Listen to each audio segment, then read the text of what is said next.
हमारा एक और चैप्टर है एंजाइम। एंजाइम का चैप्टर हम स्टार्ट करने वाले हैं। एंजाइम का चैप्टर दोनों तरह से कवर किया जाता है। ये क्लास 9th के अंदर भी है, क्लास 11 के अंदर है। मतलब क्लास अगर मैं बात करूँ 9th क्लास के अंदर भी है और 11th क्लास के अंदर भी है। दोनों क्लासेस के अंदर 9th का ये एंजाइम का चैप्टर है।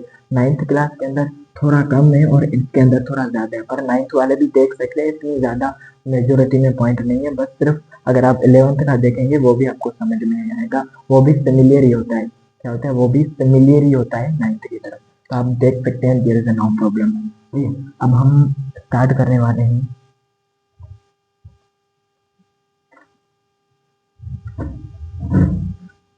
सही है, अब हम स्टार्ट करने वाले हैं कौन सा चैप्टर?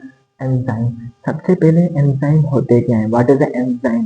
एंजाइम होते क्या है? आपको पता है कि हमारी बॉडी के अंदर बहुत सारे केमिकल रिएक्शंस हो रहे होते हैं।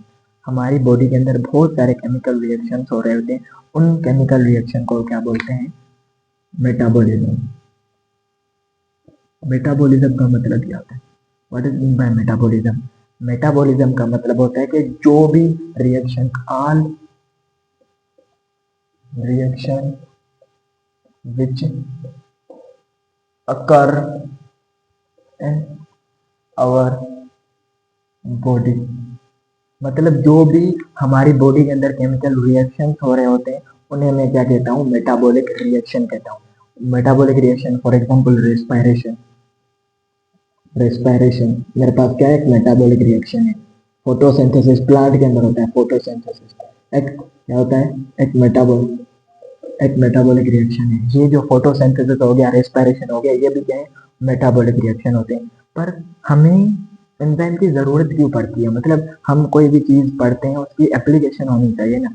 फॉर एग्जाम्पल कोई भी चीज अगर हम उसके बारे में पढ़ते हैं, उसके बारे में स्टडी करते हैं, तो उसकी एप्लीकेशन क्या होती है? एप्लीकेशन का मतलब होता है यूज क्या होता है उसका। एप्लीकेशन क्या होती है उसका, यूज क्या होता है। अगर मैं एंजाइम के अंदर बात करूं तो ये मेटाबॉलिज्म हमारी बॉडी के अंदर हो रहा होता है। ऑलमोस्ट हर केमिकल रिएक्शन, मेटाबॉलिज्म मतलब जो भी केमिकल रिएक्शन हमारी बॉडी के अंदर हो रहे होते हैं, almost almost almost every reaction, almost every reaction but happen the activity of enzyme, मतलब हर रिएक्शन एंजाइम की तरह हो रहा होता है। मतलब क्या ऐसा होता है कि हमारी बॉडी के अंदर रेस्पिरेशन नहीं हो रहा तो एंजाइम उस रिएक्शन को स्टार्ट करते हैं? मैंने यहाँ पर पॉइंट लिखा है, they are they don't start the reaction. इसका मतलब क्या है? क्या ये स्टार्ट रिएक्शन करते हैं? नहीं, ये केमिकल रिएक्शन को स्टार्ट नहीं करते। ये सिर्फ उस केमिकल रिएक्शन को एक्सेलरेट कर देते हैं, उसकी स्पीड अप कर देते हैं। मतलब क्या कर देते हैं? स्पीड अप कर देते हैं, मतलब उसकी स्पीड अप करते हैं, उसको बढ़ा देते हैं। फॉर एग्जाम्पल अगर मैं कोई एग्जाम्पल लेता हूँ, यहाँ पर मैं एग्जाम्पल लेता हूँ, अगर कोई भी केमिकल रिएक्शन हमारी बॉडी के अंदर एक सेकंड में हो, एक सपोज एक सेकंड में नहीं, एक घंटे के अंदर हो रहा है, मतलब एक घंटे के अंदर कोई भी रिएक्शन हमारी बॉडी के अंदर आ रहा है, तो एंजाइम इसको क्या करेंगे? एक सेकंड के अंदर इस केमिकल रिएक्शन को करवा देंगे। तो देखो इनकी स्पीड अप कर दी, मतलब पहले एक रिएक्शन एक घंटे के अंदर हो रहा था, एंजाइम की हेल्प से एक रिएक्शन जो एक घंटे के अंदर हो रहा था वो एक सेकंड के अंदर होने लगा। ये होते हैं एंजाइम।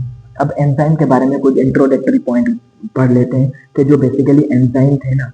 एंजाइम सबसे पहले हमारा चैप्टर 2 है। एंजाइम क्या है? एंजाइम मेजर टॉपिक्स के अंदर कौन से पढ़ने वाले हैं? मतलब जो एंजाइम टाइप होते हैं, एंजाइम स्ट्रक्चर, मतलब एंजाइम की स्ट्रक्चर के बारे में बनने वाले हैं, बहुत ही डिटेल वाइज पढ़ेंगे। और ये यहाँ पर मैं बहुत सारी एक्स्ट्रा पॉइंट भी ऐड करूंगा जो कि आपके बुक में नहीं है। ये लेक्चर सारे बोर्ड के लिए अवेलेबल है, फेडरल बोर्ड, वो वाले बोर्ड, कोई भी बोर्ड, सारे टॉपिक पे मैंने ये कंटेंट बनाया है। सही है, एंजाइम स्ट्रक्चर फिगर। अब यहाँ पर जो साइंटिस्ट के नाम नहीं लिखे हुए हैं वो एक मैं अलग से लेक्चर बनाऊंगा, जिसमें सारे साइंटिस्ट और उनके क्या क्या रोल है वो सारे एक्सप्लेन करूंगा। यहाँ पर मैंने सिर्फ एक साइंटिस्ट एक्सप्लेन किया है जिसने एंजाइम टर्म यूज किया है, हाँ किया है, पर मैं एक अलग वीडियो बनाऊंगा जिसमें सारे साइंटिस्ट उसके क्या क्या काम थे, राइबोजाइम, अब राइबोजाइम को भी डिस्कस करने वाले हैं। सही है, अब यहाँ पर क्या लिखा हुआ है? Major topic enzyme structure and enzyme के बारे में, स्ट्रक्चर के बारे में पढ़ेंगे। मैकेनिज्म ऑफ एंजाइम, मतलब एंजाइम हमारी बॉडी के अंदर काम कैसे करते हैं, how they work in our body. मतलब मीन्स हमारी बॉडी के अंदर एंजाइम काम तो कर रहे हैं पर how they perform a chemical reaction, how they speed up a chemical reaction. ये हमारी बॉडी के अंदर कैसे केमिकल रिएक्शन बढ़ा रहे हैं, कैसे स्पीड अप कर रहे हैं, इनकी स्ट्रक्चर क्या है, हम पढ़ते हैं ना, ये दे आर प्रोटीन। तो मैं आगे ये सारे पढ़ेंगे। अभी सिर्फ ये इंट्रोडक्टरी वीडियो है, ये सिर्फ इंट्रोडक्टरी वीडियो है। एंजाइम आगे आगे जैसे आप चलते जाओगे लेक्चर बहुत ही ज्यादा डिटेल्ड हो जाएगा। ये सिर्फ एक इंट्रोडक्टरी लेक्चर है, सही है। उसके बाद फैक्टर अफेक्टिंग एंजाइम एक्शन, मतलब कुछ ऐसे फैक्टर का मतलब क्या होता है कि ऐसी चीजें जिनका एंजाइम पर इफेक्ट करता है। जैसे फॉर एग्जांपल अगर आप पढ़ रहे हैं ना, आप अपनी एग्जाम प्रिपरेशन कर रहे हैं, तो अगर एग्जाम प्रिपरेशन कर रहे हैं, आपके मोहल्ले में कोई शादी मुरादी है, तो वहां पर इको चल रहा है, तो इको क्या कर रहा है, डिस्टर्ब कर रहा है। मतलब इको एक ऐसा फैक्टर है जो कि आपकी पढ़ते वक्त आपको डिस्टर्ब कर रहा है। तो जब एंजाइम अपना काम कर रहे होते हैं, तो उनको भी कुछ फैक्टर्स ऐसे होते हैं जो कि इफेक्ट करते हैं, उनकी एक्टिविटी पर इफेक्ट करते हैं, मतलब उनकी काम करने की सलाहियत पर इफेक्ट करते हैं।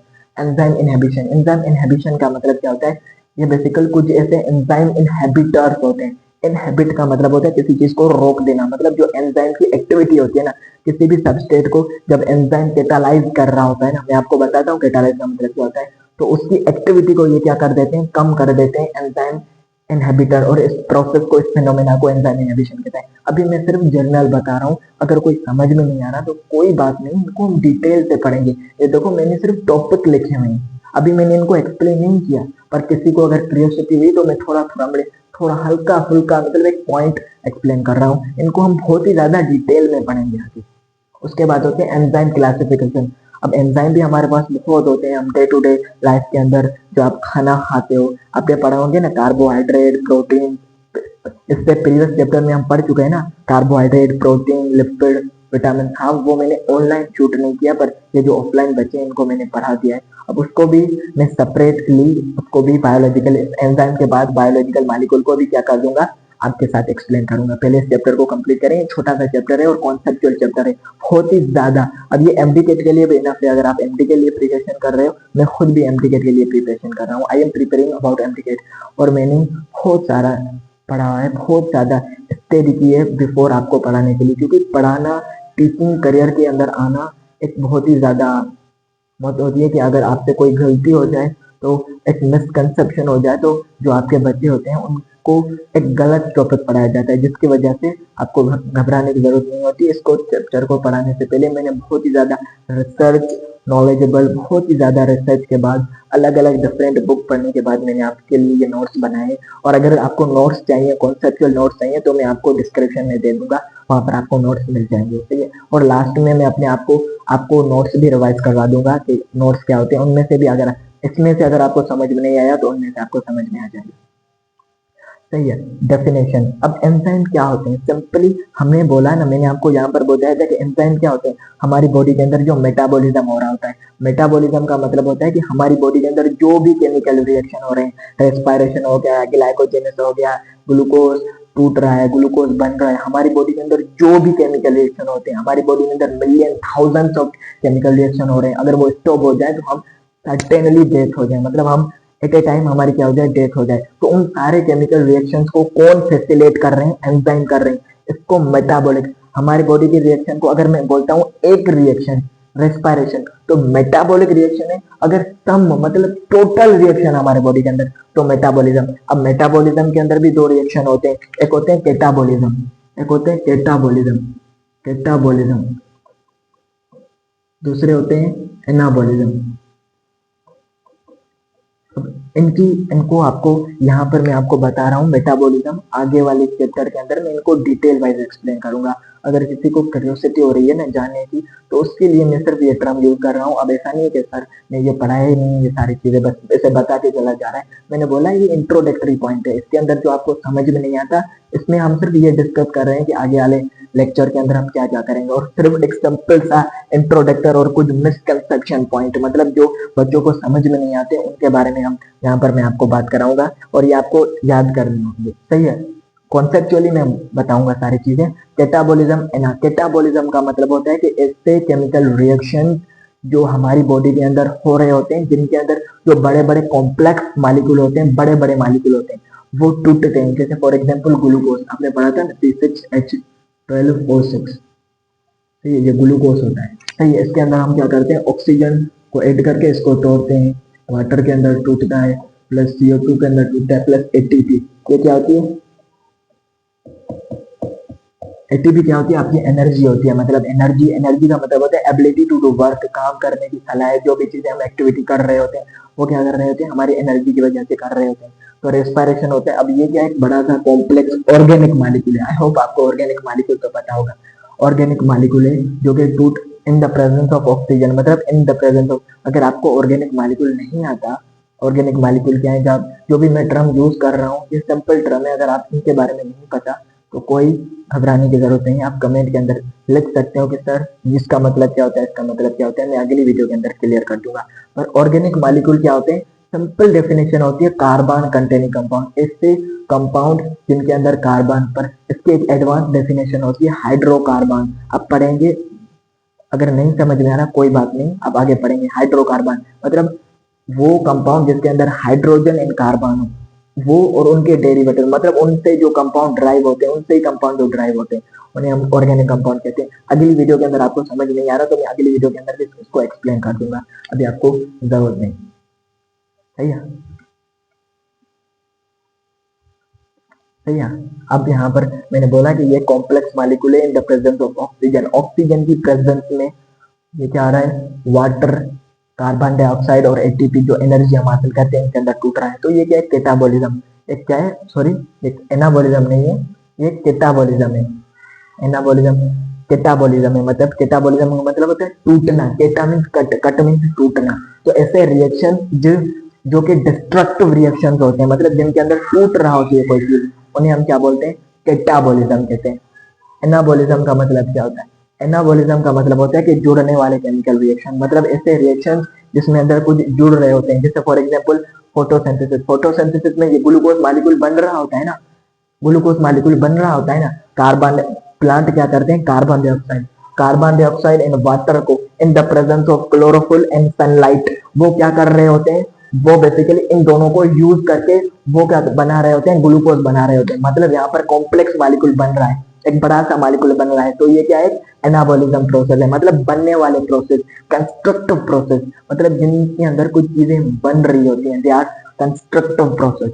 कंस्ट्रक्टिव प्रोसेस को हम क्या बोलते हैं, एनाबोलिज्म कहते हैं। डिस्ट्रक्टिव प्रोसेस को हम क्या बोलते हैं, कैटाबोलिज्म कहते हैं। अगर आपको नहीं समझ में आया तो मैं अगली वीडियो के अंदर भी एक्सप्लेन कर दूंगा, कोई कहेंगे, क्योंकि यहाँ पर मैंने इनकी डेफिनेशन नहीं लिखी ना, हो सकता है कुछ बच्चों को नहीं समझ में आए।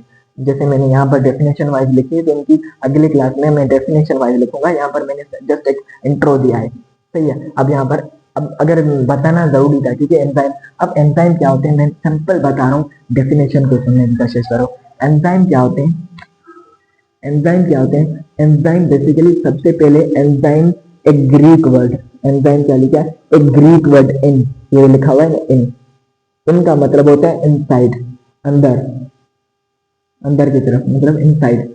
और जाइम का मतलब होता है यीस्ट। बेसिकली यीस्ट क्या होता है, एक फंजाई होता है। क्या होता है, एक फंजाई होता है, एक फंगाई होता है। मोर स्पेसिफिक बोलो, फंगस होता है। फंगस क्या होता है, सिंगुलर होता है। फंजाई होता है प्लूरल होता है। मतलब बहुत सारे अगर फंजाई है तो हम बहुत सारे फंजाई, तो उनको फंजाई बोलेंगे, अगर एक है तो उसको फंगस बोलेंगे।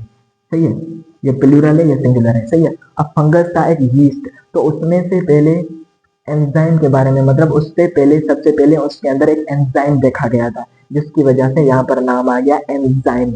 जो ये एंजाइम टर्म है ना, ये जो एंजाइम टर्म है, ये coined by Kohn, Kohn scientist था बेसिकली, कोहन एक साइंटिस्ट था। अब यहाँ पर एक बात आती है, जैसे साइंटिस्ट की जो प्रोनाउंसिएशन होती है ना, प्रोनाउंसिएशन वो हम कैसे पढ़े, आप अपनी तरह से पढ़ सकते हो रूबरू। आपको नहीं है कि जो एग्जैक्ट प्रोनाउंसिएशन है वो ही आपको पढ़नी है, क्योंकि साइंटिस्ट के नेम में इसकी तरह अब नहीं होती। अलग अलग टीचर्स इसकी प्रोनाउंसिएशन अलग अलग तरीके से लेते हैं, अलग अलग साइंटिस्ट की प्रोनाउंसिएशन अलग अलग टीचर अपने अपने हिसाब से ले लेते हैं। तो इसके अंदर थोड़ा सा डिफरेंस होता है, आप अपनी तरह से कर सकते हो। आप इसको, कोई कोई इसे कोहन भी बोलते हैं, कोहन भी बोलते हैं, खान भी बोलते हैं, बहुत सारे टीचर मैंने भी देखे हैं ना, क्योंकि मैं पढ़ा हूँ, अलग अलग प्रोनाउंसिएशन लेते हैं। तो आप इसको पढ़ सकते हो कोहन या कान पढ़ सकते हो। अगर आपको फिर भी एग्जैक्ट प्रोनाउंसिएशन आना है तो आप गूगल के ऊपर लिख के कोहन की प्रेजेंटेशन करते हो। मोर स्पेसिफिकली इसका नाम होता है basically Frederick William Kohn, Frederick William Kohn इसका पूरा नाम होता है। पर मैंने आपको बोला था कि यहाँ पर मैंने सिर्फ ये डिस्कस की क्योंकि मैं बताते जा रहा हूँ, क्योंकि बच्चे बोलते हैं कि सर आपने कुछ लिखा ही नहीं है ना। तो मैं बोला हूँ कि अगली वीडियो के अंदर एक साइंटिस्ट की अलग वीडियो आएगी जहाँ पर मैं साइंटिस्ट के पूरे नाम लेकर वहां पर एक्सप्लेन करने की कोशिश करूंगा। सही है। अब बायो कैटालिस्ट, बायो का मतलब क्या होता है कि जो लाइफ से रिलेटेड हो, मतलब those component which are related to life, मतलब जो हमारी लाइफ से रिलेटेड हो, जो हमारी लाइफ से रिलेटेड हो उसे हम क्या कहते हैं, बायो कैटालिस्ट कहते हैं। बायो का मतलब क्या होता है, लाइफ। कैटालिस्ट का मतलब होता है किसी भी चीज को कैटालिस्ट करना, उसकी स्पीड अप करना, उसकी स्पीड बढ़ा देना, मतलब they are specialize for the catalysis of a substance. Substance की कैटालिसिस करते हैं, मतलब उसकी जो स्पीड होती है उसको बढ़ा देते हैं। जो मेरे पास बायो कैटालिस्ट होते हैं, एंजाइम होते हैं, मतलब enzymes are bio catalyst that are. अब ये क्या होते हैं, स्पेशलाइज्ड सब्सटेंस। मतलब एंजाइम क्या होता है, कुछ स्पेशलाइज्ड सब्सटेंस होते हैं। और ये किसके बने होते हैं, मोस्टली, ज्यादातर, मोस्टली मोस्टली प्रोटीन के बने होते हैं। और वो भी कौन सा प्रोटीन होता है, ग्लोबुलर प्रोटीन। अगर आपको समझ में नहीं आ रहा ग्लोबुलर प्रोटीन क्या होता है, ग्लोबुलर प्रोटीन मैं बायोलॉजिकल मॉलिक्यूल के अंदर डिटेल से एक्सप्लेन करूंगा। अभी मैं सिंपली बता देता हूँ कि ग्लोबुलर प्रोटीन क्या होता है। ग्लोबुलर प्रोटीन का मतलब होता है ये एक प्रोटीन की चेन होती है ना, तो प्रोटीन ऐसे ऐसे ऐसे ऐसे ऐसे ऐसे ऐसे आपस में बंट जाता है, मतलब ऐसे ऐसे ऐसे बढ़ जाता है। इसके अंदर हाइड्रोफोबिक इंटरेक्शन से आयोनिक बॉन्ड, पता नहीं डिफरेंट इंटरेक्शन एंड फोर्सेस होती हैं, तो इसे हम क्या कहते हैं, ग्लोबुलर प्रोटीन। मोर स्पेसिफिकली क्या होता है, ग्लोबुलर प्रोटीन। ग्लोबुलर प्रोटीन होता है। आगे मैं पढ़ाऊंगा कैरेक्टरिस्टिक ऑफ एंजाइम के अंदर कि प्राइमरी स्ट्रक्चर ऑफ प्रोटीन क्या होता है, सेकेंडरी स्ट्रक्चर ऑफ प्रोटीन क्या होता है, टर्शियरी स्ट्रक्चर ऑफ प्रोटीन क्या होता है, क्वांटरनरी स्ट्रक्चर ऑफ प्रोटीन क्या होता है। कि जो बेसिकली टर्शियरी और क्वांटरनरी स्ट्रक्चर होते हैं ना, उनको ही मैं ग्लोबुलर प्रोटीन कहता हूँ। अभी यहाँ पर मैं ओरली बता रहा हूँ क्योंकि मेरे पास इतनी ज्यादा स्पेस नहीं है कि मैं इनको लिख सकूं। तो मैं अगले लेक्चर के अंदर आपको लिख के एक्सप्लेन करूंगा क्योंकि इनकी स्पेलिंग बहुत ज्यादा जरूरी होती है। सही है। पर अभी आप याद कर सकते हो, तो आपके बुक में लिखा हुआ है। तो मैं जो टर्म आप अगर समझ गए ना, जो चीज मैं समझना चाहता हूँ ना, वो आप समझ गए तो आप अपने बुक से पढ़ के उनको समझ सकते हो ना। मतलब मैंने जो कॉन्सेप्ट समझा दिया, अब सिर्फ आपको पढ़ने की जरूरत है। पर मैं फिर भी आगे वाले चैप्टर के अंदर पढ़ूंगा और मैं आपको कॉन्सेप्चुअल एक नोट्स भी प्रोवाइड करूंगा।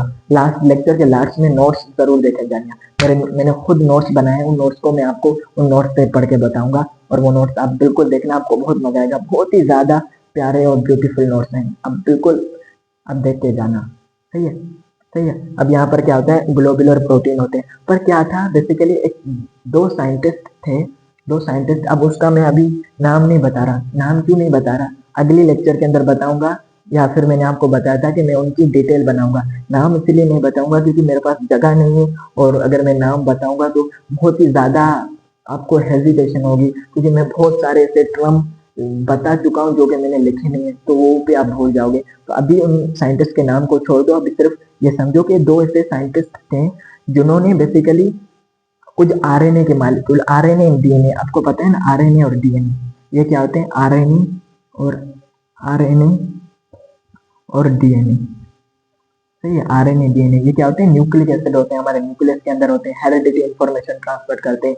जो कैरेक्टर के अंदर पेरेंट्स से जो कैरेक्टर ट्रांसफर होते हैं वो ये होता है, डीएनए रिस्पॉन्सिबल होता है। कुछ ऐसे मॉलिक्यूल्स थे आरएनए के कुछ ऐसे मॉलिक्यूल्स थे जो कि एंजाइम की तरह एक्ट कर रहे थे। मतलब वो प्रोटीन नहीं थे, वो आरएनए थे, मतलब न्यूक्लिक एसिड थे, जो कि बेसिकली किसकी तरह बिहेव कर रहे थे, एंजाइम की तरह बिहेव कर रहे थे। उन्हें हम कहते हैं राइबोजाइम। राइबोजाइम,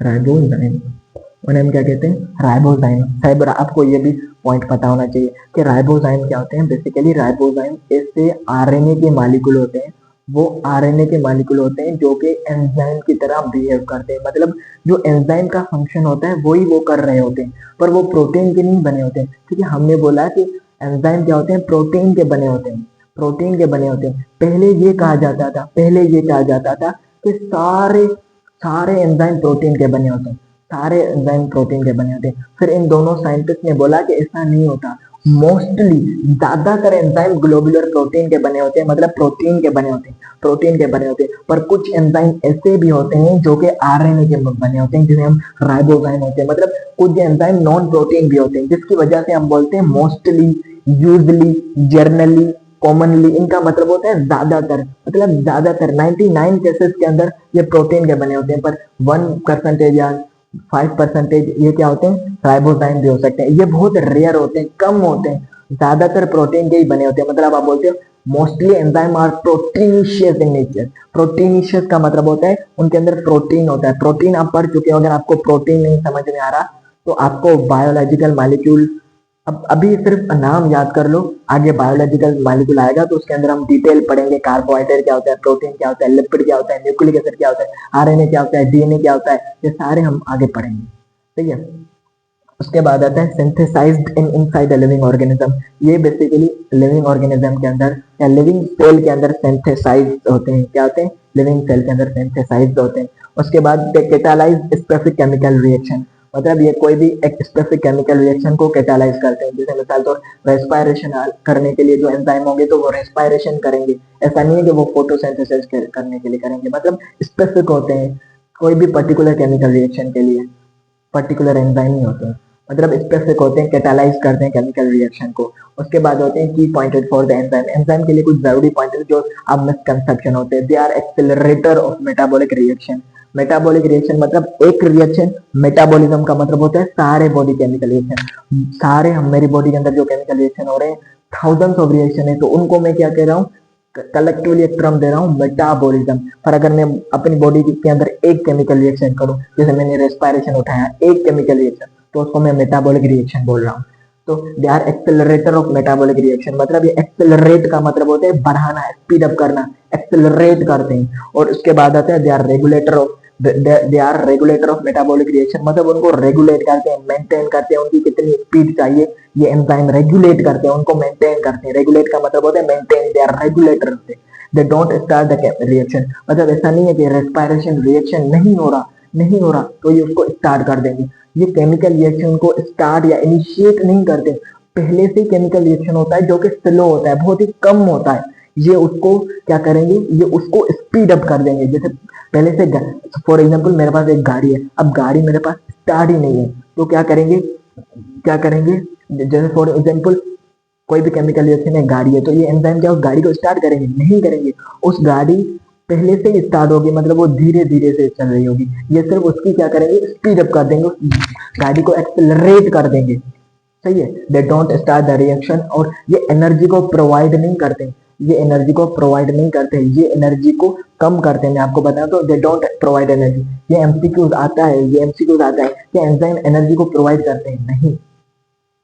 एमसीक्यूज ये हमेशा आता है कि enzyme to facilitate the chemical reaction by providing energy. Enzyme energy provide नहीं करते, एंजाइम क्या करते हैं, रिएक्शन को इनिशिएट या स्टार्ट नहीं करते हैं, ये सिर्फ एनर्जी, जो रिएक्शन होता है उसको रेगुलेट करते हैं, और जो रिएक्शन होता है उसको एक्सेलरेट करते हैं। मतलब they are accelerator and regulator of a chemical reaction के ये रेगुलेटर एंड एक्सेलरेटर होते हैं, जो कि केमिकल रिएक्शन को रेगुलेट एंड एक्सेलरेट करते हैं। आई होप आपको यहाँ तक समझ में आया होगा। उसके बाद क्या होता है, अब यहाँ पर बताया था मैंने, पूछ रहा है कि they perform their function by lowering down activation energy.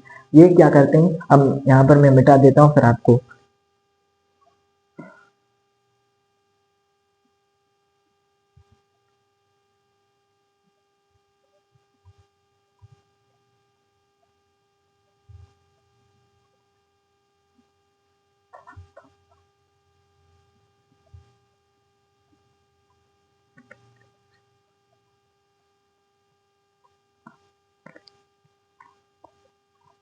Activation energy क्या होती है, लिखो यहाँ पे, activation energy.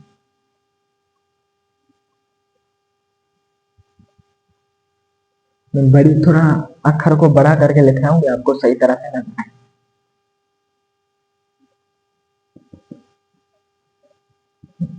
The minimum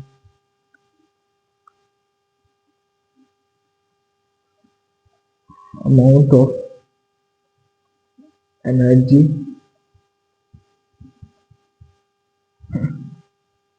which is required to start a chemical reaction is called activation energy, it would be represented, it is it is represented by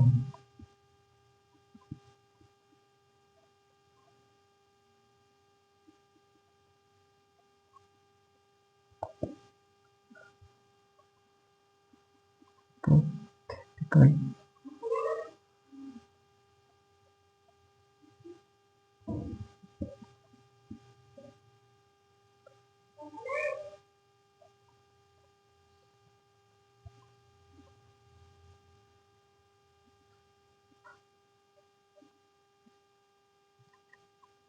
सही है। अब हमारे पास आ जाती है एक्टिवेशन एनर्जी। एक्टिवेशन एनर्जी क्या होती है? एक्टिवेशन एनर्जी का मतलब क्या होता है, यहाँ पर समझने की कोशिश करो। एक्टिवेशन एनर्जी की डेफिनेशन लिखी हुई है, द मिनिमम, मिनिमम का मतलब होता है कम से कम, कम से कम, कम से कम। मिनिमम का मतलब होता है, मिनिमम या मिनिमाइज करते हैं, कम से कम। सही है। The minimum amount of energy which is require, require का मतलब होता है जिसकी जरूरी, जरूरी या नीड हो, जरूरी to start a chemical reaction is called activation energy. मैं आपको समझाता हूँ। केमिकल रिएक्शन के बारे में तो पता है ना, केमिकल रिएक्शन का मतलब होता है केमिकल चेंजेस, जैसे रेस्पिरेशन हो गया, फोटोसिंथेसिस हो गया, हमारे एनवायरनमेंट के अंदर मल्टीपल केमिकल रिएक्शन हो रहे होते हैं, ओजोन फॉर्मेशन, केमिकल रिएक्शन होते हैं, जिसके अंदर जैसे कर्ड फॉर्मेशन, आपकी जो दही बनती है, मिल्क और दही, देखो ये क्या है, केमिकल रिएक्शन होता है। तो ये सारे केमिकल रिएक्शन होते हैं। अब एक्टिवेशन एनर्जी का मतलब क्या होता है? आपको पता है कि हर चीज को एनर्जी चाहिए होती है, हर चीज को एनर्जी चाहिए होती है कुछ ना कुछ करने के लिए। फॉर एग्जाम्पल, आपने कभी ऐसा देखा है कि जब आप बहुत ज्यादा काम करते हो, बहुत ज्यादा काम करते हो, बहुत ही ज्यादा थक जाते हो, और जाके अपनी अपनी जो चारपाई होती है या अपना जो बेड होता है उसके ऊपर सो जाते हो। अब जब आप उसके ऊपर सो जाते हो तो आप क्या कहते हो कि मम्मा या पापा मुझे क्या दो, खाना दो, पानी दो, मुझे खाना दो कि मैं एनर्जी हासिल करूं, मतलब मुझे बहुत ही ज्यादा भूख लगी है। अब एग्जाम्पल मैं आपको बताता हूँ कि जब हम रोजा रखते हैं, जब हम रोजा रखते हैं तो हम देखो लास्ट तक जो रोजा मतलब जब खुलने वाला होता है तो हमारी कैसी हालत होती है, हमारी बॉडी के अंदर एनर्जी नहीं होती। मतलब अगर हमारी बॉडी के अंदर एनर्जी नहीं होती तो हम क्या कर सकते, काम ही नहीं कर पाते, बहुत ही ज्यादा थके हुए पड़े होते हैं, एक लेजीनेस बॉय की तरह पड़े होते हैं, क्योंकि हमारी बॉडी के अंदर क्या होती है, एनर्जी नहीं होती, हम बहुत ही लेजीनेस की तरह पड़े हुए होते हैं। तो लेजीनेस की तरफ पड़े हुए होते हैं। तो ये क्या होता है, ये हमारी बॉडी के अंदर बहुत ही कम एनर्जी होती है। अब सपोज उस दिन आपने 2 दिन खाना नहीं खाया तो क्या होगा, 3 दिन खाना नहीं खाया, आप क्यों मरने की हालत पे आ जाओगे। आप अपना हाथ से ये इसको ऐसे भी नहीं कर पाओगे, क्यों? क्योंकि आपकी बॉडी के अंदर एनर्जी नहीं है। मतलब इतना सा काम करने के लिए, अगर मैं बोला हूँ कि इतना सा काम करने के लिए भी मुझे एनर्जी चाहिए, मुझे एनर्जी की जरूरत होती है। कोई भी काम एनर्जी के बिना हो ही नहीं सकता। कोई भी ऑब्जेक्ट, फिजिक्स का कॉन्सेप्ट है, कोई भी ऑब्जेक्ट विदाउट एनर्जी मूव ही नहीं कर सकता। अगर ये मैं बोला हूँ कि ये नीचे जा रहा है तो इसके पास क्या आती है, पोटेंशियल एनर्जी होती है। फिजिक्स, अब मैं यहाँ पर फिजिक्स नहीं पढ़ा रहा, पर मैं आपको एनर्जी का कॉन्सेप्ट दे रहा हूँ, इसकी वजह से पढ़ा हूँ। मतलब एनर्जी, अगर आपको जर्नल डेफिनेशन लिखेंगे हो, एनर्जी की डेफिनेशन क्या होती है, एनर्जी होती है the ability to do work, काम करने की सलाहियत है। अब एक्टिवेशन एनर्जी का मतलब होता है कि फॉर एग्जाम्पल मैं एक रिएक्शन लेता हूँ, मैं एक हाइपोथेटिकल रिएक्शन लेता हूँ, यहाँ पर मैं ए और बी लेता हूँ, ए और बी, मैं एक हाइपोथेटिकल रिएक्शन ले रहा हूँ जिसके अंदर मैं ए और बी ले रहा हूँ। मैंने बोला कि ये जब दोनों रिएक्ट करेंगे, और ये क्या है, केमिकल इक्वेशन है। आपको पता है ये क्या है, केमिकल इक्वेशन। केमिकल इक्वेशन एक ऐसा शॉर्ट एंड मेथड होता है किसी भी केमिकल रिएक्शन को रिप्रेजेंट करने के लिए। ये मेरे पास क्या है, रिएक्टेंट है। क्या है मेरे पास, रिएक्टेंट है। रिएक्टेंट का मतलब क्या होता है, प्रोडक्ट का मतलब होता है, बताता हूँ। प्रोडक्ट का मतलब क्या होता है, रिएक्टेंट का मतलब क्या होता है, रिएक्टेंट का मतलब होता है कि जो कि स्टार्टिंग मटेरियल, मतलब वो सब्सटेंसेस जो आपस में रिएक्ट करेंगे, ये क्या करेंगे, अपने आपस में रिएक्ट करेंगे, मतलब they are react with each other. जब ये दोनों आपस में रिएक्ट करेंगे तो हमारे पास क्या बनेगा, प्रोडक्ट। प्रोडक्ट का मतलब होता है कि after the reacting of these substance, the structure, the substance that is formed after the chemical reaction या after the reacting of these substance is known as product। Product क्या होती है, प्रोडक्ट होती है जब ये दोनों आपस में रिएक्ट करते हैं, इन दोनों के रिएक्शन के बाद जो चीज हमारे पास बनती है ना, ये हमारे पास क्या बनी है, प्रोडक्ट। अब मैंने एक हाइपोथेटिकल रिएक्शन, हाइपोथेटिकल का मतलब होता है यहाँ पर मैंने ए बी सी लिया है, तो यहाँ पर कोई भी रिएक्शन हो सकता है। यहाँ पर ऑक्सीजन हाइड्रोजन हो सकता है, वाटर बन रहा होता है, सही है। जैसे मिसाल तो यहाँ पर ऑक्सीजन हो सकता है O2 प्लस H, हाइड्रोजन हो सकती है तो ये क्या बन रहा होता है, H2 वाटर बन रहा होता है, वाटर बन रहा होता है, सही है। आयोडीन प्लस H बन रहा होता है IH, ये बन रहा होता है। अलग केमिकल रिएक्शन बन रहे होते हैं, अलग अलग अलग रिएक्शन, केमिकल रिएक्शन हो रहे होते हैं, सही है। अब ये जो रिएक्टेंट होते हैं, अब मुझे पता है कि रिएक्टेंट का मतलब क्या होता है, एक्टिवेशन एनर्जी का मतलब होता है कि the minimum amount of energy that is required to start a chemical reaction, वो कम से कम एनर्जी जो कि इन दोनों को चाहिए आपस में रिएक्ट करने के लिए, इन दोनों को आपस में रिएक्ट करने के लिए जो एनर्जी चाहिए उसे मैं क्या कहता हूँ, उसे मैं क्या कहता हूँ, एक्टिवेशन एनर्जी कहता हूँ। अब मैं आपको एक बड़ा सा एग्जांपल देता हूँ, इनको मैं मिटा देता हूँ, इसको मैं मिटा देता हूँ, जो कि कॉन्सेप्ट आपको कोई समझाता नहीं है। जैसे फॉर एग्जांपल मेरे पास है, हमने पढ़ा ना रेस्पायरेशन, रेस्पायरेशन का मैं एग्जांपल लेता हूँ, रेस्पायरेशन, रेस्पायरेशन का मैं एग्जांपल लेता हूँ। फॉर एग्जांपल मेरे पास C6H12O6 मेरे पास क्या है, ग्लूकोज है, प्लस O2 मेरे पास क्या है, ऑक्सीजन है। जब ये आपस में दोनों में रिएक्ट करते हैं तो हमारे पास क्या बनता है, वाटर बनता है, प्लस और क्या बनती है, कार्बन डाइऑक्साइड बनती है, प्लस क्या बनती है, ATP। यही जो एनर्जी होती है हमें चाहिए होती है, ये हमें एनर्जी, ये एनर्जी होती है जिस एनर्जी को हम यूज करते हैं, मतलब ATP। अगर आपको जानना है तो इसका मतलब होता है एडिनोसाइन, हम आगे एडिनोसाइन, एडिनोसाइन ट्राई फॉस्फेट का फुल फॉर्म होता है, क्या होता है, एनर्जी का फुल फॉर्म होता है adenosine, adenosine triphosphate, adenosine triphosphate, मतलब एडिनोसाइन के साथ ट्राइफॉस्फेट। ये मैं आपको बनाऊंगा, आप एडिनोसाइन ट्राइफॉस्फेट बनाओगे, आप एडिनोसाइन डाइफॉस्फेट बनाओगे, आप एडिनोसाइन मोनोफॉस्फेट बनाओगे, आप ग्वानोसाइन ट्राइफॉस्फेट बनाओगे, आप ग्वानोसाइन, ये सारे सारे आप बनाओगे बायोलॉजिकल मॉलिक्यूल के अंदर में। अब इसके बाद, इस चैप्टर के बाद वो स्टार्ट करूंगा। अगर आपको ये वाले जो टर्म यहाँ पर एक्सप्लेन नहीं हो रहे तो ये हम बायोलॉजिकल मॉलिक्यूल के अंदर क्लियर कर देंगे। वैसे पहले मुझे बायोलॉजिकल मालूम करना था पर मैंने ये कर लिया, तो इसके बाद हम बायोलॉजिकल मॉलिक्यूल पढ़ लेंगे। जो टर्म आपको यहाँ पर, जो टर्म यहाँ पर आपको बहुत ही ज्यादा कॉन्सेप्चुअल एररिटी दे रहे हैं वो आगे क्या हो जाएंगे, उनको भी मैं एक्सप्लेन कर दूंगा। सही, एडिनोसाइन ट्राइफॉस्फेट, अगर कोई फुल फॉर्म याद करना चाहता है, ये क्या होता है, full form, full form of ATP। ATP का क्या होता है, फुल फॉर्म होता है, सही है। अब यहाँ पर ग्लूकोज, अब जाहिर सी बात है एक्टिवेशन एनर्जी क्या होती है, मैंने बोला कि the minimum amount of energy which is required to start a chemical reaction is called activation energy. कम से कम एनर्जी जो भी किसी भी केमिकल रिएक्शन को स्टार्ट होने के लिए जरूरी होती है उसे हम एक्टिवेशन एनर्जी कहते हैं। फॉर एग्जांपल मेरे पास C6H12O6 है और प्लस ऑक्सीजन। अब ये आपस में कैसे रिएक्ट करेंगे, जब बेसिकली ये कार्बन हाइड्रोजन ऑक्सीजन एक दूसरे से अलग होंगे ना, जब ये एक दूसरे से अलग होंगे, जब ये एक दूसरे से अलग होंगे मतलब कार्बन अलग होगा, इनके बीच में जो बॉन्ड बने हुए हैं ना, बॉन्ड का मतलब होता है कि जो एटम आपस में जुड़े हुए हैं, इनके बीच में ये जो बॉन्ड बने हुए हैं ना, ये जो बॉन्ड बने हुए हैं, ये जो एटम आपस में जुड़े हुए, जब ये बॉन्ड टूटेंगे, मतलब जब ये बॉन्ड टूटेंगे और ऑक्सीजन के बीच में दो दो ऑक्सीजन आपस में जुड़ी हुई है, एक ऑक्सीजन है, एक ऑक्सीजन, दोनों आपस में जुड़ी हुई है, तो ये जब ऑक्सीजन टूटेगी, ये टूटेंगे, ये बॉन्ड टूटेंगे, तो ये ऑक्सीजन इनके साथ, ये इनके साथ, मतलब आपस में जब रिएक्ट करेंगे ना, तो ही क्या बनेगी, हमारे पास प्रोडक्ट बनेंगे। मतलब इनके बॉन्ड टूटने जरूरी होते हैं, तो जब इनके बॉन्ड टूटेंगे तभी तो केमिकल रिएक्शन स्टार्ट होगा। जब इनके बॉन्ड टूटेंगे, मतलब जब इनके जो बॉन्ड होंगे वो टूटेंगे तभी तो केमिकल रिएक्शन स्टार्ट होगा। तो इनके जो बॉन्ड तोड़ता है केमिकल रिएक्शन स्टार्ट करने के लिए, वो ये एनर्जी रिक्वायर होती है, मतलब वो अमाउंट ऑफ एनर्जी जो कि इनके बॉन्ड तोड़ने के लिए रिक्वायर होती है।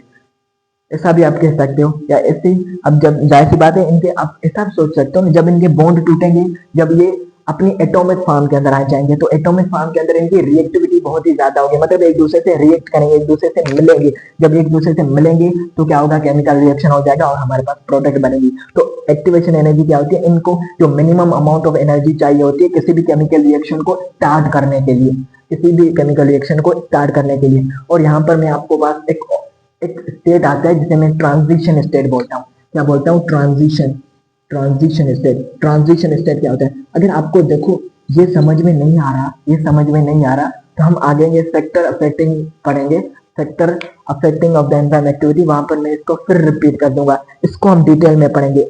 ट्रांजिशन स्टेट, ट्रांजिशन स्टेट क्या होता है, ट्रांजिशन स्टेट क्या होता है, एक ऐसा स्टेट होता है जहां पर जो एक ऐसा बेसिकली हम ऐसा कह सकते हैं कि transition state Holi unstable state होता है, अनस्टेबल होता है, हाईली रिएक्टिव स्टेट होता है। जब ये बेसिकली बॉन्ड टूटते हैं तो इनके एटम फ्री हो जाते हैं, मतलब एटम होते हैं और एटम बहुत ही ज्यादा रिएक्टेड होते हैं, तो मतलब एक हाईली अनस्टेबल स्टेट बनता है जिसे मैं ट्रांजिशन स्टेट कहता हूँ। और ये एंजाइम क्या करते हैं, इसको स्टेबलाइज करते हैं, ट्रांजिशन स्टेट को तक पहुंचाते हैं बेसिकली एनर्जी को। अब यहाँ पर आ जाते हैं, फॉर एग्जाम्पल हमारे पास ये ग्राफ है, तो ये हमारे पास ये ग्राफ है।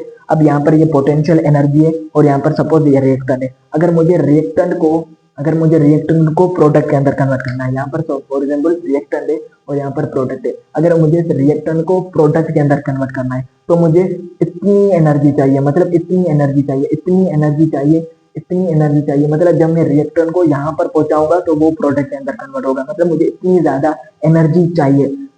एक्टिवेशन एनर्जी विदाउट एंजाइम, मतलब यहाँ पर हमने अभी एंजाइम यूज नहीं किया, एंजाइम हमने यहाँ पर यूज नहीं किया, मतलब enzyme activation energy without enzyme, without का मतलब होता है अभी एंजाइम यूजिंग नहीं किया, मतलब तभी मुझे इतनी एनर्जी चाहिए। पर अगर मैंने एंजाइम यूज किया एक्टिवेशन एनर्जी विद एंजाइम, तो एंजाइम क्या कर देता है, दे परफॉर्म देयर फंक्शन, मतलब जो एंजाइम होते हैं, एंजाइम या they perform their function by lowering down the activation energy, ये एक्टिवेशन एनर्जी को कम कर देते हैं। तो इसने क्या किया, ये जो एनर्जी बैरियर था, जो एनर्जी की रुकावट थी, इसको इसने क्या कर दिया, कम कर दिया। अब इसने देखो इतना ज्यादा कम कर दिया, अब मुझे यहाँ पर स्टार्ट होता है। फॉर एग्जाम्पल मैं आपको एक एग्जाम्पल देता हूँ, जैसे मिसाल तो सपोज एक पहाड़ है, एक पहाड़ है और यहाँ पर आप खड़े हुए, यहाँ पर आप खड़े हुए, आपके हाथ में क्या है, पत्थर है, आपको इस पत्थर के इस साइड आप इसको फेंकना है, मतलब इस साइड यहाँ पर आपको पत्थर फेंकना है, सही है। तो एक पहाड़ है और दूसरा मेरे पास ये है, यहाँ पर ऐसा, और आप ये आपका दोस्त, ये आपका दोस्त है, आपका फ्रेंड है,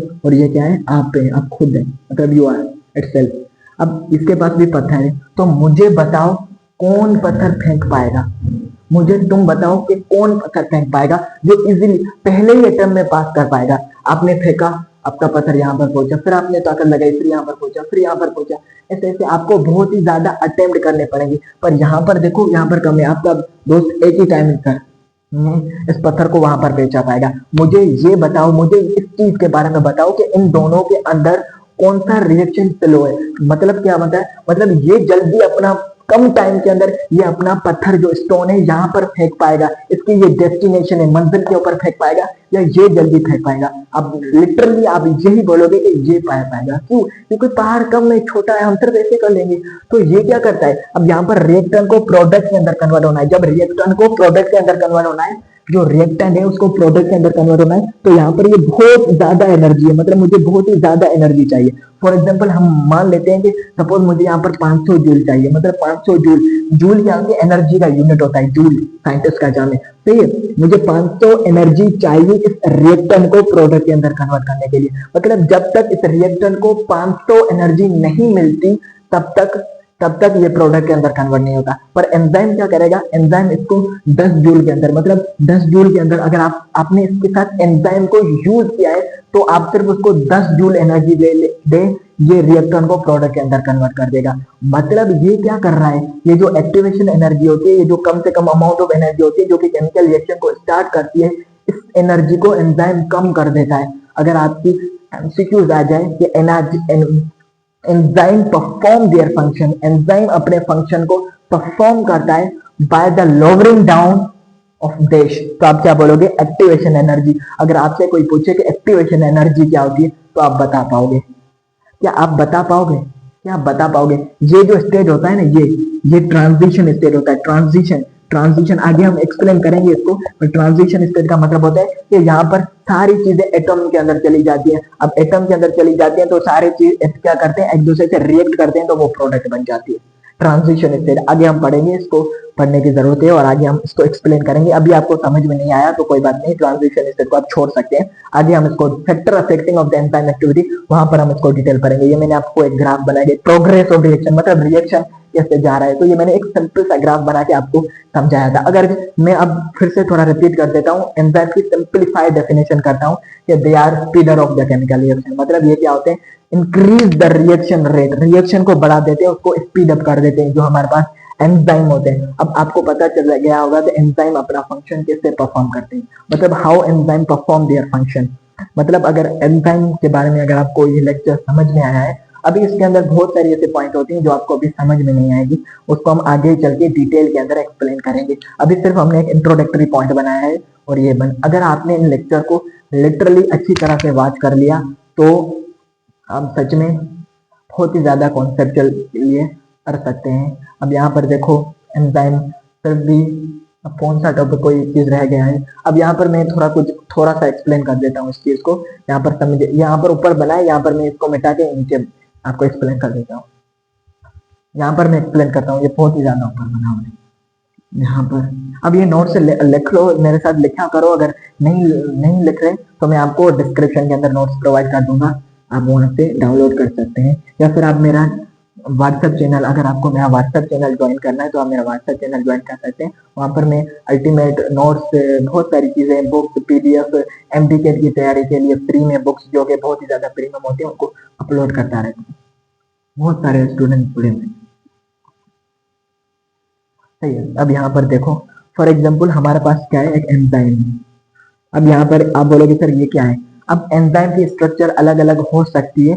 एंजाइम ऐसे भी हो सकते हैं, कोई एंजाइम ऐसे भी हो सकता है, एंजाइम ऐसे भी हो सकते हैं, और एंजाइम ऐसे भी हो सकते हैं। डिफरेंट स्ट्रक्चर ऑफ एंजाइम होती है, वो यहाँ पर हम पढ़ेंगे। मैंने बताया ना एंजाइम स्ट्रक्चर ऑफ एंजाइम हम आगे चैप्टर में पढ़ेंगे। अगला टॉपिक हमारा स्ट्रक्चर होता है। अब यहाँ पर एक पॉइंट मैं बताता हूँ कि कैरेक्टरिस्टिक ऑफ एंजाइम के अंदर पढ़ेंगे। यहाँ पर मैं पढ़ता हूँ कि सबस्ट्रेट क्या होता है। What is substrate? सबस्ट्रेट क्या होता है?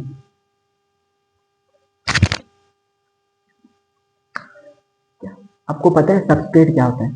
सबस्ट्रेट सिंपली रिएक्टेंट होते हैं। ये जो रिएक्टेंट होते हैं ना, इनको हम सबस्ट्रेट कहते हैं। क्या कहते हैं? सबस्ट्रेट कहते हैं। रिएक्टेंट को ही हम सबस्ट्रेट कहते हैं, मतलब ऐसे सब्सटेंसेस जो एंजाइम के साथ जुड़ते हैं। अब ये एंजाइम की ये जो साइट होती है ना, बेसिकली ये जो साइट होती है, इसे मैं बोलता हूँ एक्टिव साइट। एक्टिव साइट क्या होती है मैं आपको बताता हूँ। एक्टिव साइट क्या होती है कि ये पूरे एंजाइम होते हैं, उनकी ये एक्टिव साइट का मतलब होता है वो जगह जहां पर ये जो सबस्ट्रेट आकर जुड़ेगा। फॉर एग्जांपल मेरे पास ये एक सबस्ट्रेट है, तो ये यहाँ पर आके जुड़ता है, तो मतलब यहाँ पर ये जुड़ता है तो केमिकल रिएक्शन स्टार्ट हो जाता है। मतलब वो जगह जहां पर सबस्ट्रेट आकर जुड़ता है उसे मैं एक्टिव साइट कहता हूँ। और जो मेरे पास एक्टिव साइट होती है ना, वहां पर क्या करता है, सबस्ट्रेट जुड़ता है। सबस्ट्रेट का मतलब होता है वो केमिकल सब्सटेंसेस, वो सब्सटेंस या वो केमिकल सब्सटेंस जो कि एंजाइम के साथ जुड़ता है। मतलब वो सब्सटेंस जो एंजाइम के साथ जुड़े उसकी एक्टिव साइट पर, उसे हम सबस्ट्रेट कहते हैं। उसे हम क्या कहते हैं? सबस्ट्रेट कहते हैं। मतलब सबस्ट्रेट पे पर जुड़ता है। और यहाँ पर ये देखो सबस्ट्रेट छोटा होता है, ये कैरेक्टरिस्टिक ऑफ एंजाइम है। सबस्ट्रेट छोटा होता है, एंजाइम बड़ा होता है, मतलब एंजाइम मच लार्जर। ये कैरेक्टरिस्टिक ऑफ एंजाइम है, वहां पर मैं आपको डिटेल से समझाऊंगा, सही है। अब ये यहाँ पर आके जुड़ता है तो यहाँ पर दो साइट होती है। यहाँ पर एक साइट होती है, एक होती है बाइंडिंग साइट। ये मैं आगे एक्सप्लेन करूंगा, अभी थोड़ा सा बता रहा हूँ। दूसरी होती है कैटालाइटिक साइट का मतलब होता है जगह, जाए, प्लेस, मतलब प्लेस। अब यहाँ पर देखो समझने की कोशिश करो। एक्टिव साइट मेरे पास क्या होती है, मैंने बोला कि एक्टिव साइट वो साइट होती है जहां पर सबस्ट्रेट आकर जुड़ता है। सबस्ट्रेट क्या होता है? वो केमिकल सब्सटेंट होता है जो कि एंजाइम के साथ जुड़ता है, मतलब जो कि केमिकल रिएक्शन के अंदर पार्टिसिपेट कर रहा होता है, जिसके रिएक्शन को हमें स्पीड अप करना होता है, सही है। और एंजाइम के अंदर एक भी एक्टिव साइट हो सकती है और एक से ज्यादा भी हो सकती है। ये कैरेक्टरिस्टिक ऑफ एंजाइम के अंदर हम पढ़ेंगे। एक एक्टिव साइट भी हो सकती है और एक से ज्यादा भी साइट हो सकती है, सही है। अब जो एक्टिव साइट होती है इसके अंदर दो साइट होती है। एक होती है बाइंडिंग साइट। बाइंड का मतलब होता है जोड़ना, किसी चीज को बाइंड करना। बाइंड कैटालिटिकल साइट मतलब किसी चीज को कैटालिस्ट करना, तोड़ना, मतलब किसी चीज का स्पीड अप करना, उसको रिएक्शन की स्पीड बढ़ाना, कैटालिसिस। हमने पढ़ा ना कैटालिक साइट क्या करती है? कैटालाइज करती है। कैटालाइटिक साइट क्या करती है? कैटालिसिस करती है, मतलब जो स्पीड अप करती है केमिकल रिएक्शन के अंदर, कैटालिसिस करती है। बाइंडिंग साइट क्या करती है? अब ये सपोज मेरे पास सबस्ट्रेट आता है, जब ये सबस्ट्रेट आता है तो ये जो बाइंडिंग साइट होती है ये सबस्ट्रेट को अपने तरफ जोड़ के रखती है। ये मैकेनिज्म ऑफ एंजाइम है। ये क्या है? मैकेनिज्म ऑफ एंजाइम है। मैं आपको सिर्फ हल्का सा एक इंट्रो भी नहीं दे रहा, सिर्फ हल्का सा समझा रहा हूँ, आगे हम इसको डिटेल में पढ़ेंगे, तो ये मैकेनिज्म ऑफ एंजाइम के अंदर डिफरेंट साइंटिस्ट लाए, इंड्यूस्ड थ्योरी, लोकेन की थ्योरी हम आगे पढ़ेंगे, ये क्या होते हैं आगे हम पढ़ेंगे। सही है। अब यहाँ पर ये क्या होती है, बाइंडिंग साइट होती है, ये कैटालिक साइट होती है। ये जो बाइंडिंग साइट होती है ये सबस्ट्रेट को अपने तरफ क्या करती है, अपने से बाइंड करती है, जोड़ के रखती है, बाइंड करके रखती है। ये जो कैटालिक साइट होती है इसको कैटालाइज करती है, मतलब इसकी स्पीड अप करती है, इसको रिएक्शन की स्पीड अप करती है। अब ये मेरे पास जो बाइंडिंग साइट होती है ना, ये जो बाइंडिंग साइट होती है और ये कैटालिक साइट होती है। बाइंडिंग साइट क्या करती है, एक्टिव साइट को जोड़ के रखती है। कैटालिक साइट क्या करती है, कैटालिटिक साइट क्या करती है, इसको कैटालाइज करती है। समझ में आया कि बाइंडिंग साइड क्या होती है, कैटालिस साइड क्या होती है, एक्टिव साइड क्या होती है। एक्टिव साइड की दो साइड होती है, binding side and catalytic side. समझ में आया। मैं फिर एक्सप्लेन करता हूँ। सबस्ट्रेट वो सब्सटेंस होता है जो एंजाइम के साथ जुड़ता है। एक्टिव साइड वो जगह होती है जहां पर सबस्ट्रेट आकर जुड़ता है और वो कैटालाइज होता है। एक्टिव साइड के अंदर भी दो साइड होती है, एक होती है बाइंडिंग साइड, दूसरी होती है कैटालिक साइड। बाइंडिंग साइड वो साइड होती है जो कि सब्सटेंस को आपस में जोड़ती है। कैटालिक साइड वो साइड होती है जो इसको कैटालाइज करती है। अब यहाँ पर एक एग्जांपल समझने की कोशिश करते हैं। अब सपोज हमारे पास एक लड़का है और ये दो लड़के हैं। सही है, ये दो लड़के हैं और एक लड़का है।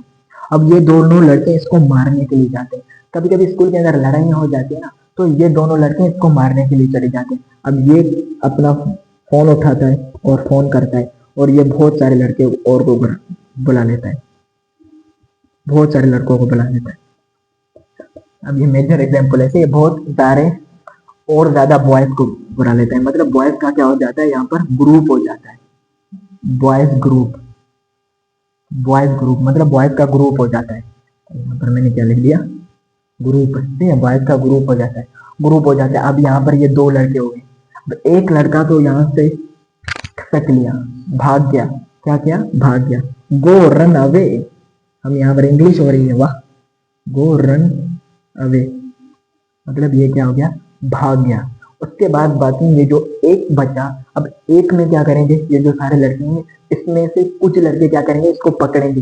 इसको, ये लड़का इसको ऐसे यहाँ पर पकड़ता है, ये तो भाग गया, और इसको यहाँ पर पकड़ता है, कोई इसके टांगों से पकड़ता है, ये थोड़ा टांगों से पकड़ता है। मतलब कुछ लड़के इसको क्या करेंगे, पकड़ेंगे, और कुछ लड़के इसको मारेंगे। मतलब कुछ लड़के इसको पकड़ेंगे और कुछ लड़के इसको मारेंगे। एंजाइम भी इससे करता है। एंजाइम की जो एक्टिव साइड होती है वहां पर दो होती है, एक होती है बाइंडिंग साइड। बाइंड मतलब जो पकड़ते हैं, मतलब जो सबस्ट्रेट को पकड़ते हैं। और कैटालिक साइड क्या करती है, इसको काटती है। काट का मतलब होता है कि इसको तोड़ती है, इसकी स्पीड अप रिएक्शन करती है। मतलब दो साइड होती है। अब यहाँ पर एक साइड आती है जहां पर हम आगे पढ़ते हैं, एलोस्ट्रिक साइड। एलोस्ट्रिक साइड, एलोस्ट्रिक साइड क्या होती है, एलोस्ट्रिक साइड क्या होती है, ये मैंने साइड, बाइंडिंग साइड क्या होती है, एक्टिव साइड क्या होती है, कैटालिक साइड क्या होती है, एक्टिव साइड होती है, सबस्ट्रेट क्या होती है, इनकी मैं प्रॉपर डेफिनेशन लिखाऊंगा पर अगले लेक्चर के अंदर। अभी मैं सिर्फ आपको समझा रहा हूं, अभी आप समझ लें, अगले के अंदर मैं आपको डेफिनेशन लिखा के वहां पर एक और बात समझा लूंगा। ठीक है, एलोस्ट्रिक साइड क्या होती है, इस एक्टिव साइड को छोड़कर जो ये पूरी साइड होती है इसको मैं क्या बोलता हूँ, एलोस्टेरिक साइड। मैंने बोला कि एक्टिव साइड को छोड़कर, मतलब ये जो एक्टिव साइड होती है इस साइड को छोड़कर ये साइड, ये साइड, ये साइड, ये साइड, ये साइड, ये साइड, ये साइड, ये साइड, ये साइड, ये साइड, ये साइड क्या होती है, मेरे पास एलोस्टेरिक साइड होती है। समझ में आया, समझ में आया।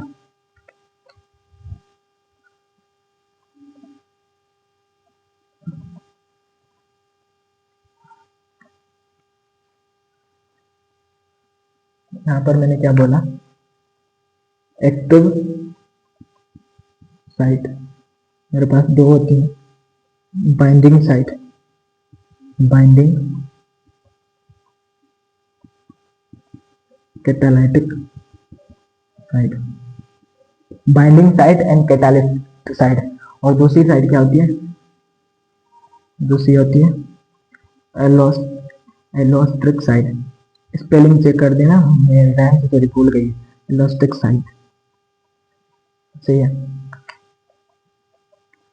मेरे पास ये एंजाइम है, ये मेरे पास क्या है, सबस्ट्रेट, सबस्ट्रेट है। ये कौन सी साइड है, ये साइड, ये सबस्ट्रेट जुड़ा हुआ है। ये जो साइड है ना, ये साइड, ये मेरे पास क्या है, यहाँ पे लिखता हूँ एक्टिव साइड है। बाकी ये साइड, ये पूरी साइड क्या है, ये पूरी साइड क्या है, एलोस्ट्रिक साइड। और इसमें भी दोनों क्या है, एक बाइंडिंग साइट है बी और दूसरी क्या है कैटालिटिक साइट है। समझ में आया? समझ में आया? आप ऐसे डायग्राम बना के लिख सकते हो, सही है, लिख सकते हो। अब यहाँ पर मैंने यहाँ पर एक्सप्लेन किया था कि ये सबस्ट्रेट होता है, ये एंजाइम होता है, फिंगर एंजाइम होता है। ये सबस्ट्रेट यहाँ पर जुड़ता है और ये जब जुड़ता है तो यहाँ पर इसको प्रोडक्ट के अंदर कन्वर्ट कर देता है। क्या कर देता है? प्रोडक्ट के अंदर कन्वर्ट कर देता है। यहाँ पर ये क्वेश्चन बनती है, सबस्ट्रेट प्लस एंजाइम जोड़ते हैं तो ES बनता है, इस कॉम्प्लेक्स बनता है, कॉम्प्लेक्स बनता है। उसके बाद फिर ए पी कॉम्प्लेक्स बनता है। उसके बाद एंजाइम अलग प्लस सबस्ट्रेट अलग, दोनों अलग हो जाते हैं। ये हम आगे वाले पढ़ेंगे, यहाँ पर अभी आपको कहीं पढ़ेंगे, ये आगे अगला लेक्चर होगा हमारा, जो अगला लेक्चर होगा नेक्स्ट लेक्चर के अंदर, हम नेक्स्ट लेक्चर के अंदर ये पढ़ेंगे। यहाँ तक अगर आपको समझ में आया तो प्लीज सब्सक्राइब कर लीजिएगा, मेरा न्यू चैनल है, मुझे सपोर्ट कीजिएगा प्लीज, लाइक और सब्सक्राइब करेगा और अपने दोस्तों के साथ वीडियो को भी शेयर करेगा। थैंक यू सो मच, आपने इस वीडियो को अगर आखिर तक देख लिया। और अभी अभी अच्छा सॉरी, अभी नोट्स रिवाइज करने से ही हम नोट्स को रिवाइज कर लेते हैं और चलते हैं अब अभी नोट्स रिवाइज करने के लिए, सही है।